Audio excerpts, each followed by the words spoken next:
Excellencies, delegations, Special Envoy, friends, all of you, it is my pleasure to extend a warm welcome to all of you to Sweden for UN-led consultations. And I must say I am already proud of you who have come to this remote, serene place and part of Sweden, as Mr. Griffiths has called it. Yes. There is a catastrophe unfolding in Yemen, and we have to stop it. The people of Yemen, not least children, have already waited far too long for peace, far too long for the humanitarian disaster to be alleviated and for steps to be taken towards a renewed political process. 22 million people require humanitarian assistance.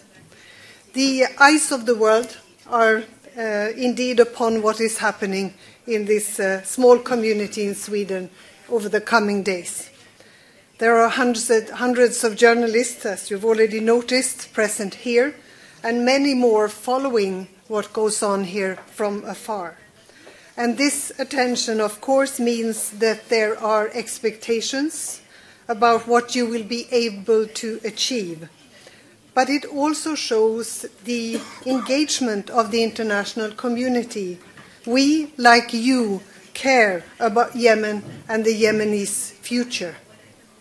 Sweden has for a long time expressed its full support for the tireless efforts of the UN, the Secretary-General, and his Special Envoy, Martin Griffiths.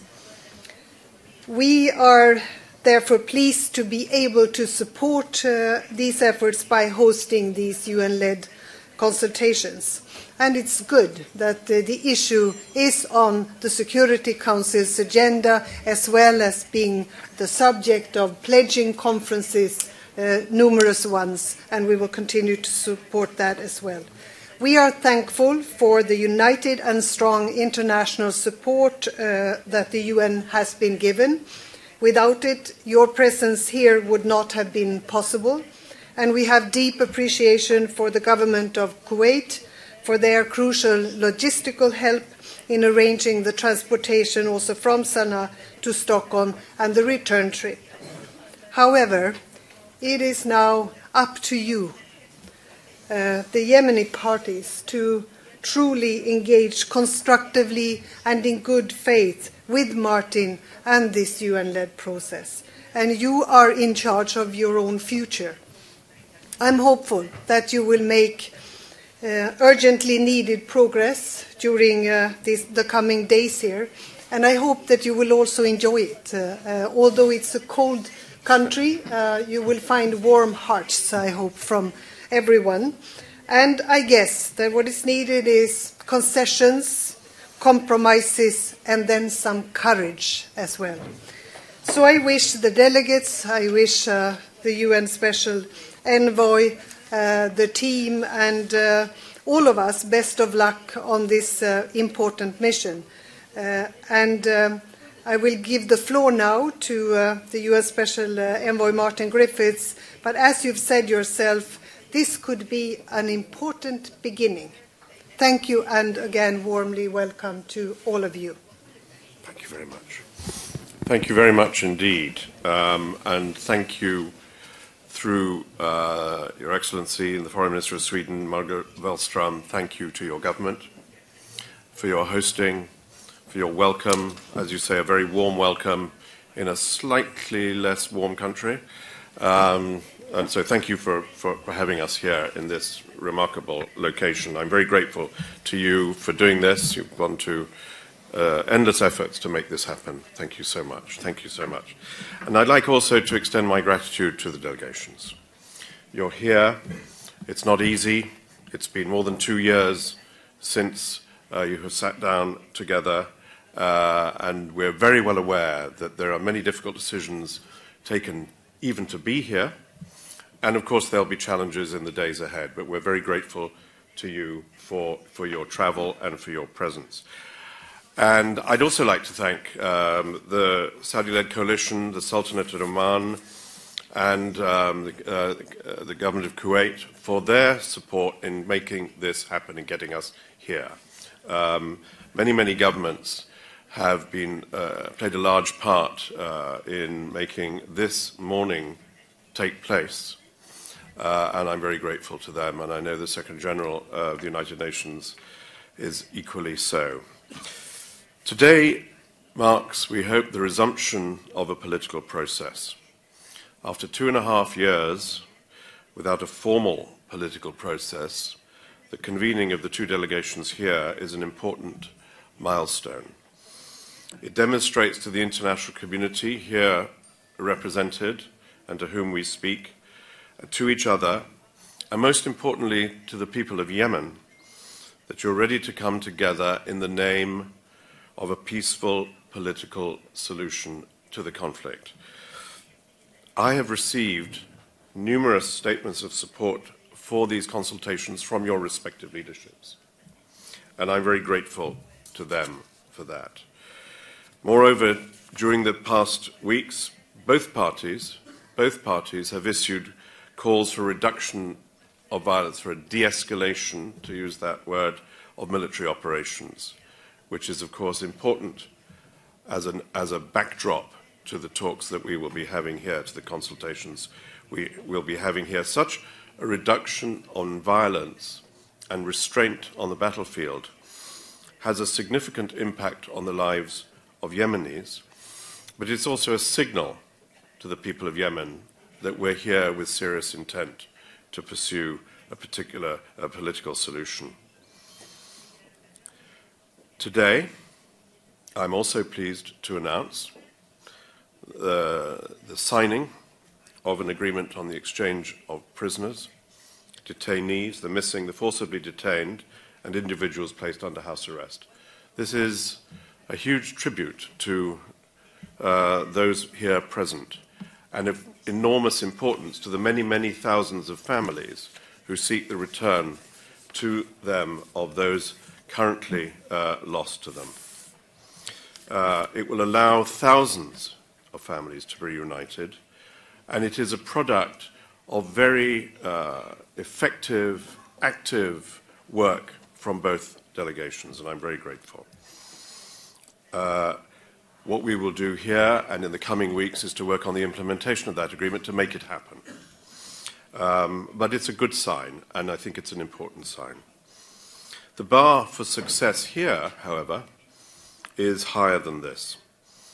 And as the people of Yemen know, much better than me, the desperate situation that they face in Yemen on a daily basis includes the prospect of famine, includes the continuing degradation of the economy, healthcare, and education across all aspects of their lives. Humanitarian agencies have raised, and the Minister reminded us, the alarm regarding the terrible conditions for the country's children. Thousands have died as a direct consequence of the fighting, and many tens of thousands more have died from malnutrition. So the political process, the talks that we will have, offers an alternative to the narrative of conflict, and it begins here. And we seek to turn back the path from those problems and terror and the difficulties of life towards peace. During the coming days, we will have a critical opportunity to give momentum to the peace process, to move towards a comprehensive agreement based on the three references, the GCC initiative and its implementation, the outcomes of the national dialogue, and the relevant resolutions of the Security Council, including 2216. In the coming days, you will have the opportunity, people here present, to discuss and make serious progress, I hope, on a framework for negotiations that sets the parameters for the peace agreement and the resumption of the political transition. Based on my consultations with the parties and many other experienced and knowledgeable Yemenis, I believe that we can also here in the coming days find solutions on specific issues that will improve cooperation and reduce suffering. I have referred to the agreement on prisoners, but we will be hoping to talk about economic issues, about the reduction of violence in many different parts of the country, Hodeidah and elsewhere. We will be talking about the issue of Sana'a Airport and other measures like that, and we will have the opportunity to discuss the issues of humanitarian access and how the humanitarian programs can be more effective. All of these issues would never be solved without listening to numerous Yemeni voices. So in addition to the members of the delegation, I will personally benefit from the expertise and experience of an advisory group comprising 8 leading Yemeni women with a variety of professional and technical backgrounds, and they will advise me on the issues addressed during these consultations. In addition, I have invited several Yemenis with experience in political issues to help advise me too, and I believe they will be great support. Already, they are telling me how to move forward and what to do and what not to do. The international community, and we will have their representatives here with us in a minute, are fully supportive of the peace process. It's a remarkable asset for Yemen. The Security Council is united, the international community is focused on us, the presence of the media representatives here is a testament to that. Representatives of the group of 19 ambassadors with accreditation to Yemen are here. They travel to Sweden. They will join us shortly. And I will continue to be, as you will, in close contact with them during the course of these consultations. They repeatedly call for an end to the war, but what we're calling for is a resolution to the conflict, a resolution to the issues that led to this war. Finally, as you said, Minister, let us be in no doubt that Yemen's future is in the hands of those of us in this room. The country's institutions are at risk. The fragmentation of the country is an enormous concern, and we must act now before we lose control of the future of Yemen. You have all expressed your commitment to a political solution. The coming days are a milestone. It's a significant event. Don't waver. None of us waver in spite of the challenges that we may face. Let us work with goodwill, good faith, and with energy and commitment and conviction, and I'm sure we will deliver a message of peace for the people in Yemen. Thank you very much. Thank you. Thank you very much. Thank you very much. We will wait. We will wait. What will happen now is that the delegations kindly will withdraw, and we will have a press conference. We'll have the delegation on this side withdraw first, and then the delegation from the government of Yemen. We'll wait until they're out. Yeah. Thanks a lot. Thank you. Thank you.